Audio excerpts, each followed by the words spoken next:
Gagner, c'est j'ai gagné. J'ai gagné. Et j'ai perdu.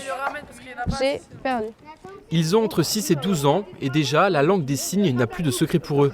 Ce matin, ils étaient une quinzaine d'enfants, tous inscrits au centre aéré de la SPTT Strasbourg, à découvrir plusieurs facettes du monde du handicap.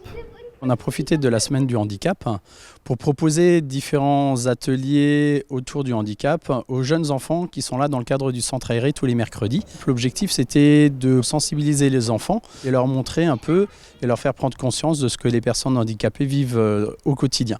Au programme de cette matinée sportive, 6 ateliers différents. En plus de la langue des signes, les enfants ont pu découvrir les sports paralympiques. Ils ont aussi pu jouer au badminton et shooter avec une balle de basket. Mais à une condition, rester bien assis sur leur chaise.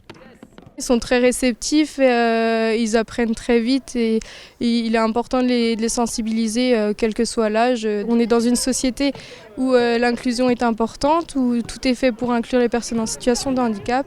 Du coup, ils seront forcément confrontés un jour ou l'autre à une situation, soit pour accueillir une personne, soit eux-mêmes en situation de handicap. Et pour que l'initiation soit encore plus réaliste, les enfants ont été parfois privés de certains de leurs sens, notamment la vue.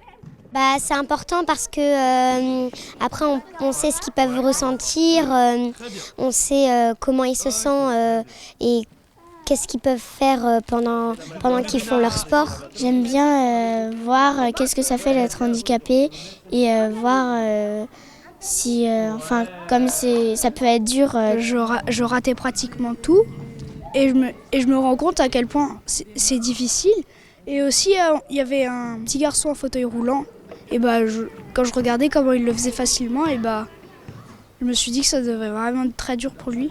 Après s'être mis dans la peau d'un sportif handicapé, les enfants ont pu rencontrer et échanger avec Jules Ripstein, champion d'Europe et du monde en titre de paratriathlon.